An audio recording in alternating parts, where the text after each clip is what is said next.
11 जनवरी पौष अमावस्या की रात दीपक का उपाय एक शक्तिशाली और सरल टोटका है जो आपके जीवन में खुशहाली, समृद्धि और शांति ला सकता है। अमावस्या के दिन चंद्रमा की किरणें पृथ्वी पर नहीं पड़ती हैं, जिससे अंधकार और नकारात्मक ऊर्जा का प्रभाव बढ़ जाता है। इसलिए इस रात दीपक जलाकर भगवान की आराधना करने से आपके घर में उज्जवल होता आनंद और आशीर्वाद का वास होता है। अमावस्या की रात दीपक का उपाय करने के लिए आपको कुछ बातों का ध्यान रखना होगा, जैसे कि आपको दीपक का रंग, तेल बत्ती और दीपक को रखने की दिशा का चुनाव सावधानी से करना होगा। इसके अलावा आपको दीपक को जलाने का सही समय भी जानना होगा। इस लेख में हम आपको इन सब बातों के बारे में विस्तार से बताएंगे ताकि आप अमावस्या के दिन दीपक का उपाय करके अपने जीवन को बेहतर बना सकें। साल की पहली अमावस्या सोने से पहले दिए का यह उपाय करेगा आपको धनवान। यह एक अद्भुत उपाय है। इस पवित्र मौके पर माता लक्ष्मी जी के आशीर्वाद से ही नहीं बल्कि आपके जीवन में धन की वृद्धि होगी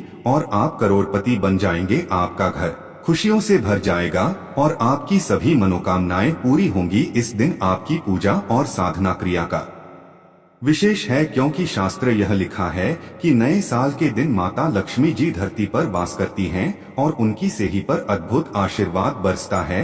आप वेद पुराण के अनुसार एक दीपक को साल की पहली रात रखें और उस प्राचीन उपाय को अपनाएं तो जल्द ही आपको माता लक्ष्मी जी का आशीर्वाद हासिल होगा। इस छोटे से उपाय को करने के बाद आपके जीवन में धन की वर्षा होगी और आपके जीवन के सभी क्षेत्रों में सफलता मिलेगी। आपके जीवन में बले धन में वृद्धि होगी और आप सभी कार्यों में समृद्धि हासिल करेंगे। इस उपाय से न केवल आपके जन्मांतर की गरीबी, परेशानी और दूर होंगे बल्कि आपके जीवन में नए रूप से समृद्धि और सफलता का सफर शुरू होगा। धन का आगमन होने से आपकी आर्थिक स्थिति मजबूत होगी और आप दिन रात कमाई करेंगे। इस उपाय के अलावा इस जरूरी दिन को ध्यान से बिताएं और माता लक्ष्मी पूजा अथवा ध्यान में रहे। नए साल का यह विशेष दिन आपके जीवन में नए और समृद्धि की ओर पहुंचने का एक अद्वितीय अवसर है। धन और समृद्धि के साथ साथ इस दिन को आपके साथ मेल करने और अपने आत्म विकास में समर्थ बनने का भी एक अद्वितीय अवसर मान सकते हैं। इस पवित्र दिन को सत्य, न्याय और दया के साथ गुजारने से आपका मानवीय और आध्यात्मिक विकास होगा। नए साल के दिन इस जरूरी अवसर को सही रूप से मनाकर अपना शीश से केवल धनी बनेंगे बल्कि आप अपने मन संतुलित, खुशहाल और आत्मनिर्भर बनाएंगे। यह दिन आपके जीवन को सार्थकता और उद्दीपन की हो सकता है और नए सपनों, ऊंचाइयों तक आपका मार्ग प्रकाशित कर सकता है। नए साल के पहले दिन इस शानदार मौके पर धरती पर भगवान विष्णु के एक अद्वितीय अवतार भगवान धन्वंतरी का उत्सव भी होता है। इस अवतार की पूजा करने से आपको रोग मुक्ति, आरोग्य और दीर्घायु, कठिनाई का सामना की शक्ति मिलती है। इस दिन वृत्तियों में सफलता हासिल करने के लिए भी साल के पहले दिन का जरूरी रोल होता है। इस दिन किया गया उपाय पूरे साल भर उसका असर रहता है। यह आपको और कर्म क्षेत्र में उन्नति की ओर प्रेरित कर सकता है और आप अपने स्थानीय समुदाय में भी सकारात्मक परिवर्तन ला सकते हैं। यह समय है प्रदान और सुधारों के लिए और अपने समर्थन के माध्यम से अपने प्राकृतिक गुणों को खोज सकते हैं। सारी शक्ति, समृद्धि और आत्म विकास के साथ इस दिन को एक सांस्कृतिक, आध्यात्मिक और आर्थिक रूप से समृद्धि और सफलता का नया आरंभ बनाएं। नए साल के पहले दिन पर कई दुर्लभ संयोग बना रहे हैं। ऐसे में 2 जगहों पर चुपचाप दीपक जलाकर छोड़ दें। इससे मृत्युदंड, पितृ दोष, महाकाल सर्प दोष, नजर दोष, शनि राहु सब कुछ होगा खत्म। किस्मत 4 चांद, महालक्ष्मी दौड़ी दौड़ी चली आएंगी, कंगाल भी होंगे धनी दोष। तो आज हम आपको बताएंगे दीपक जलाने के इतने ज्यादा फायदे आपको अपने जीवन में मिलते हैं और किस तरह आपको दीपक जलाना चाहिए, कौन सी दिशा में, जिससे आप बहुत ज्यादा तरक्की हासिल कर सके और अपने में सभी बाधाओं को खत्म कर सके। सबसे पहली बात तो आपको ध्यान में रखनी चाहिए कि अपने घर के मंदिर में रोजा आपको जलाना चाहिए। कभी भी ऐसा चाहिए कि आपने दीपक ना जलाया हो, क्योंकि घर के मंदिर में रोजाना दीपक जलाना बहुत ही जरूरी होता है। इसी से आपके घर से सभी नेगेटिव एनर्जी बाहर निकलती है।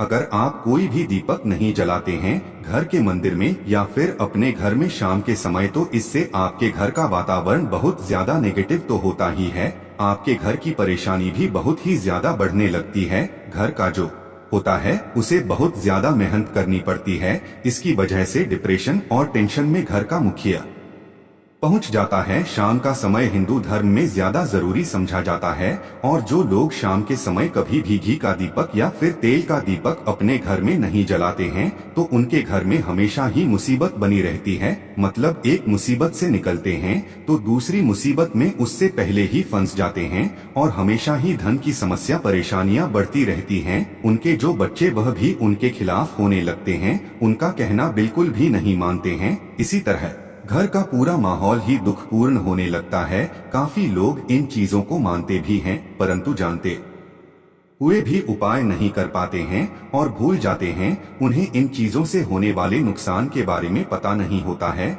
इसीलिए रोजाना आपको एक घी का दीपक या फिर तेल का दीपक जलाना बहुत ही जरूरी होता। आप नहीं जला सकते तो कोई और व्यक्ति भी आपके घर में दीपक जला सकता है, परंतु रोजाना दीपक जलाना बहुत ही होता है। इसी से आपकी सभी नेगेटिव एनर्जी आपके घर से हमेशा बाहर रहती है। दोस्त, और शाम का समय ऐसा होता है जिस समय नकारात्मक ऊर्जाएं बहुत ही ज्यादा प्रबल होती हैं और आपके घर में प्रवेश कर जाती है। ऐसे में अगर आप घर में या घर के मंदिर में दीपक नहीं जलाते हैं तो नेगेटिव एनर्जी बहुत ही ज्यादा परेशान करती है। आपके सब आम बिगाड़ने लगती है। सूरज डूब जाता है उसी समय यह नेगेटिव बहुत ही ज्यादा प्रबल हो जाती है। उसी समय आपको मुंह हाथ पैर धोकर दीपक जलाना चाहिए। अगर आप खुद नहीं कर सकते हैं तो कोई और व्यक्ति भी आपके लिए ऐसा कर सकता है।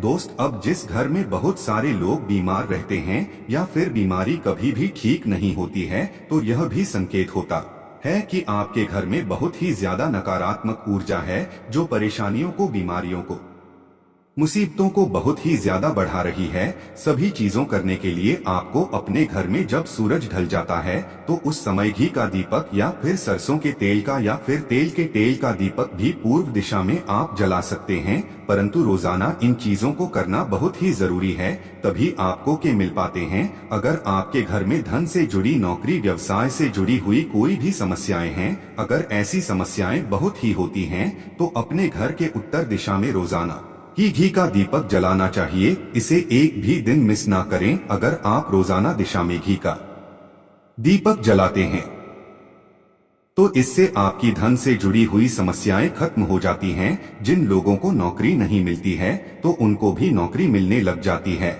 और अगर वही व्यक्ति जिसको परेशानी है और वही अगर रोज आता है तो इससे मिलने वाले फायदे और भी ज्यादा हो जाते हैं। शाम के घी का दीपक या फिर तेल का दीपक जलाना बहुत ही जरूरी होता है।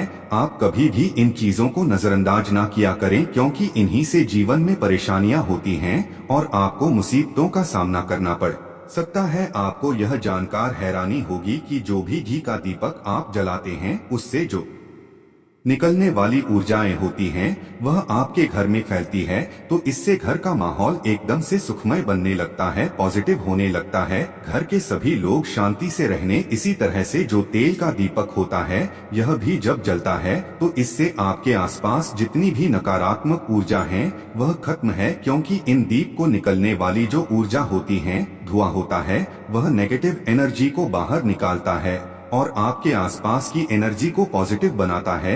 यह बहुत ही जरूरी चीजें हैं। शाम के समय कभी भी आप चीजों को कभी मिस ना किया ना करें, तभी आप अपने जीवन में सफलता पा सकते हैं और आपकी जितनी भी मनोकामनाएं हैं वह भी पूरी होती हैं। दोस्तों, हम अपने घर के घर पूजा पाठ और मूर्ति आदि रखते हैं। दोस्त, मूर्ति का क्या वह होता है, आज हम आपको इस वीडियो के माध्यम से बताने वाले हैं। जिस घर की पूजा घर में एक साथ यह दो मूर्तियां होती वहां पर बनता राजयोग और दुनिया आपके कदमों में आ जाती है। कहने का यह है कि आपको सर्व सुख हासिल हो जाता है जिसकी आपने कल्पना की है, जिसकी आपने कामना मांगी है। दोस्त, घर के पूजा घर में हम पूजा करते हैं, पूजा पाठ कर हैं और पूजा पाठ के माध्यम से कुछ चीजें देखने और मनाने आदि का प्रयत्न करते हैं ताकि हमें उस पूजा फल हासिल हो जाए और हम उसी अनुरूप घर के अंदर मूर्ति आदि लगवा है ताकि हम उन देवी देव देवताओं का सुंदर मुख देख सके और उनका आशीर्वाद हासिल कर सके। परंतु दोस्त, अगर हम अपने घर के पूजा घर में इन मूर्तियों के अन्य मूर्तियां वह भी रखते हैं तो तौर पर हमारी किस्मत बदल जाती है और देखते ही देखते हमारे जीवन की सारी कंगाली समाप्त होने लगती है। दोस्तों, बात करते हैं उन मूर्तियों के बारे में कि आखिर कौन सी दो मूर्तियां एक साथ में आपको रखनी चाहिए ताकि उसका सच्चा सर्व सुख आपको हासिल हो सके। सबसे पहले हम किसी मूर्ति की बात करें तो दोस्तों, अगर आप श्री कृष्ण के भक्त हैं और बाल गोपाल रखते हैं, तब आपको भगवान कृष्णा के साथ माता रानी राधा जी की मूर्ति भी आपको जरूर रखनी चाहिए दोस्त। या कृष्णा की अगर आपके घर में तस्वीर है तो उसके साथ राधा जी की भी तस्वीर संयुक्त जोड़े के रूप में आपको लेकर आनी चाहिए दोस्तों। यह प्रेम और एकता की एक ऐसी अनोखी मिसाल है कि जिस घर इन दोनों की तस्वीरें होती हैं तो समझ लीजिए उस घर के अंदर भी तरह का ग्रह क्लैश नहीं होता है दोस्त। और पति पत्नी परिवार जनों के बीच परस्पर प्रेम रहता है और घर में धन धान्य में अपने आप ही वृद्धि होती है। इसीलिए जरूरी समझा गया है, अगर आप भी इन मूर्तियों को रखते हैं तो निश्चित तौर पर आपके जीवन में अपने आप ही फायदा हासिल हो जाएगा दोस्तों। कई लोग अपने घर में माता लक्ष्मी की पूजा करते हैं तो सोचते हैं कि भगवान विष्णु की भी पूजा करें या ना करें, या फिर उनकी मूर्ति साथ में रखें या ना रखें। तो हमें भगवान श्री विष्णु जी और लक्ष्मी की पूजा आपको एक साथ करनी चाहिए दोस्त। देवाधिदेव महादेव भगवान विष्णु और भगवान ब्रह्मा जी तीनों देवताओं सर्वशक्तिमान देवता समझा गया है और त्रिदेव में भगवान विष्णु जी को पूजा जाता है। तो अगर आप अपने घर की पूजा घर में लक्ष्मी नारायण जी की संयुक्त रूप में पूजा करते हैं, निश्चित तौर पर आपके घर में दिन दुगनी रात चौगुनी वृद्धि देखने मिलती है दोस्त। तो इसीलिए आप विष्णु जी के साथ माता लक्ष्मी जी की पूजा करें। अगर माता लक्ष्मी की अकेली तस्वीर है तो आपको उनके बाएं तरफ भगवान श्री नेश भगवान श्री कुबर जी की मूर्तियां तस्वीर अपने घर के मेन जरूर लगानी चाहिए। अगर आप माता लक्ष्मी जी के बाएं तरफ भगवान श्री नेश जी की मूर्ति लगाते हैं या तस्वीर लगाते हैं तो आप निश्चित तौर पर लाभ हासिल होता है और देखते ही देखते जीवन के अंदर की कंगाली समाप्त होने लगती है। और धन के लिए आपको लक्ष्मी गणेश जी की संयुक्त रूप से पूजा चाहिए। समझा जाता है माता लक्ष्मी धन देती है तो भगवान श्री वृद्ध सिद्ध का भंडार और वृद्धि का विकास करते हैं। इसी वजह की पूजा बहुत जरूरी मानी गई है दोस्त। तो कई लोग पूछते हैं कि अपने घर में हनुमान जी की तस्वीर या मूर्ति रखें या ना रखें, या उनकी पूजा करें या ना करें। दोस्तों, आपको निश्चित तौर पर हनुमान जी की अन्य देवी देवताओं के साथ में भी आप मूर्ति या तस्वीर रख सकते हैं। किसी तरह की राय नहीं है कि आपके ऊपर हनुमान जी क्रोधित होंगे या नहीं होंगे दोस्त। इसके अलावा आप प्रभु श्री रामा की तस्वीर भी अपने घर की रखते हैं तो आप हनुमान जी की तस्वीर रखें या ना रखें, हनुमान जी के निमित्त किसी भी तरह की पूजा या पाठ करना हो तो बहु श्री रामा से कहे। भगवान श्री रामा के प्रिय भक्त हनुमान जी हैं और निश्चित तौर पर आपको उतना ही आशीर्वाद हासिल होता है जितना कि हनुमान जी की मूर्तियां का पूजन करने से होता है। या फिर आप क्या करें, श्री राम दरबार की अपने घर में लेकर आए और श्री रामा दरबार की तस्वीर का पूजन करें, या उनकी मूर्ति या उनके किसी तरह की कोई चीज आपके पास है तो आप उनका पूजन करें। इसमें सारे देवी देवता आपको हासिल हो जाता है। हनुमान जी से लेकर माता सीता, भगवान श्री राम और अन्य देवी देवताओं का भी आशीर्वाद आपको हासिल हो जाता है। तो निश्चित अपने घर के पूजा घर में साथ आप यह तस्वीर रख सकते हैं, आपके जीवन में राजयोग हासिल हो जाती है दोस्त। इसी तरह अगर आप अपने घर के पूजा घर में या किसी अन्य स्थान पर अगर कोई तस्वीर रखना चाहते हैं और उसे अपने घर में लाभ हासिल करना चाहते तो अपने घर में या पूजा घर में आपको निश्चित तौर पर त्रिदेव की तस्वीरें या मति एक ही स्थान पर लाकर जरूर रखनी चाहिए। ब्रह्मा और महेश, इन तीनों की संयुक्त रूप से इनकी एक साथ अपने घर के मंदिर में या अपने घर में कहीं लाकर रख देनी चाहिए। समझा जाता है कि इन तीनों देवताओं के एक साथ दर्शन करने मात्र से हमारे बड़े से बड़े विघ्न और बड़े से बड़े दूर ऐसे ही समाप्त हो जाते हैं। इसी वजह इन तीनों साथ में तस्वीर या मूर्ति लाकर आपको पूजा जरूर करनी चाहिए। दोस्तों, अब बात करते हैं कि कुछ ऐसी तस्वीरें होती हैं या ऐसी मूर्तियां होती हैं जिनको आपको अपने घर के पूजा घर में स्थान ही नहीं देना चाहिए। अगर आपने या मूर्ति को अपने घर के पूजा घर में दिया है तो समझ लीजिए कि आपको कंगाली का सामना करना पड़ेगा, फिर देवी देवताओं के क्रोध का सामना करना पड़ेगा। दोस्त, एक बात बता दें कि मैं कभी भी विषम संख्या में गणेश जी की मूर्तियां ना रखें, जैसे कि 1, 3 या 5 ऐसे रखना अशुभ समझा जाता है। 2 मूर्तियों को एक साथ रखना शुभ समझा गया है। अगर आप सिर्फ गणेश जी की मूर्ति रखते हैं तो इसके अलावा किसी भी तरह की मूर्ति आपको नहीं रखनी चाहिए दोस्त। और इन करते ध्यान दें कि जी चेहरा हमेशा घर के मुख्य दरवाजे की तरफ होना चाहिए ताकि आपको अच्छे और सच्चे धन लाभ की हासिल हो। और इस घर अंगूठे से बड़े आकार का शिवलिंग आपको भूलकर भी नहीं रखना चाहिए। हमेशा एक छोटा सा शिवलिंग रखें और इससे ज्यादा शिवलिंग आपको नहीं रखना चाहिए दोस्त। वैसे तो आपको अपने घर में शिवलिंग रखना ही नहीं चाहिए, उसके बाद भी अगर आप रखते हैं तो अंगूठे के आकार से बड़ा शिवलिंग चाहिए, आप छोटा रख दें। और ध्यान रखें कि एक से ज्यादा शिवलिंग आपको भूलकर भी नहीं रखने हैं। अगर आप रखते हैं तो शिवलिंग के ऊपर आपको तुलसी भूलकर भी अर्पित नहीं करना चाहिए। अगर आपने शिवलिंग रख लिया है और उस पर तुलसी अर्पण कर दी है तो देवी देवताओं के क्रोध का आपको सामना करना पड़ेगा दोस्त। मंदिर में हमेशा अगर आप हनुमान जी की तस्वीर रखना चाहते हैं, आप हनुमान जी के अनन्य भक्त हैं तो बैठे की मूर्ति ही रखें। बजरंग बली रुद्र भगवान शिव के अवतार हैं, उनकी भी शिवलिंग की तरह ही रखें। साथ जो पति पत्नी होते हैं, वैवाहिक आपने नया स्टार्ट किया है तो हनुमान जी की मूर्ति या तस्वीर अपने कमरे में, अपने बेडरूम में आपको भूलकर भी नहीं रखनी चाहिए, अन्यथा आपको आपके जीवन में कई तरह के दोषों का सामना करना पड़ता है दोस्तों। हनुमान जी ब्रह्मचारी हैं तो इस बात का आपको ध्यान रखना चाहिए दोस्तों। राधा कृष्ण की अगर आप जैसे अपने शयन कक्ष में सोते हैं और वह आपके सामने की तरफ रखी है कि जैसे कि आप सुबह उठे और आपको उठते ही पहले उनके दर्शन हो जाए, तो समझ लीजिए कि आपका जीवन मालामाल होने वाला है। किसी भी तरह का कोई धुआं और धन की चिंता आपके जीवन में नहीं रहेगी दोस्त। इसी तरह अगर माता दुर्गा की तस्वीर आप अपने घर में लेकर आना चाहते हैं और चाहते हैं कि माता दुर्गा की तस्वीर के माध्यम से आप अपने जीवन में समृद्ध, तो दोस्त भूलकर भी आपको माता दुर्गा की अवस्था की तस्वीर जैसे की तस्वीर या फिर महिषासुर का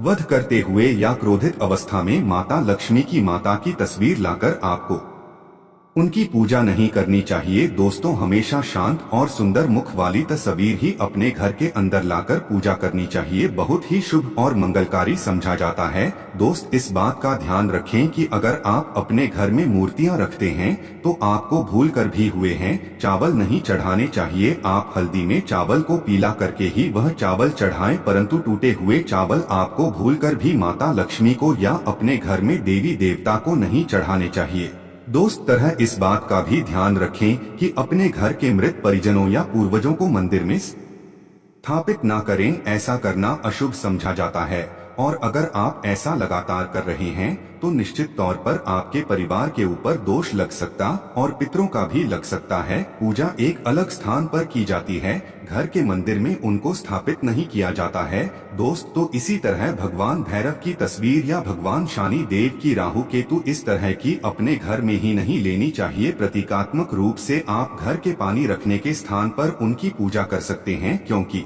इनकी साधना तंत्र मंत्र और विशेष महत्व द्वारा की जाती है। घर के अंदर आप इनकी पूजा पाठ आप नहीं कर सकते। जगह में अगर किसी तरह की कमी रह जाती है तो उनको बहुत ज्यादा क्रोध आ जाता है, इनके क्रोध का आपको सामना करना पड़ता है। इसी वजह से आपको इस तरह की या मूर्तियां अपने घर के अंदर नहीं रखना चाहिए। और जो पहले हमने आपको बताया उस तरह की तस्वीर तो निश्चित तौर पर आप रखकर अपने जीवन में फायदा हासिल कर सकते हैं दोस्तों। अगर आप भगवान शिव से प्यार करते हैं तो कमेंट बॉक्स में लिखें महादेव शिवाय जय शंकर, एक लायक तो बनता है।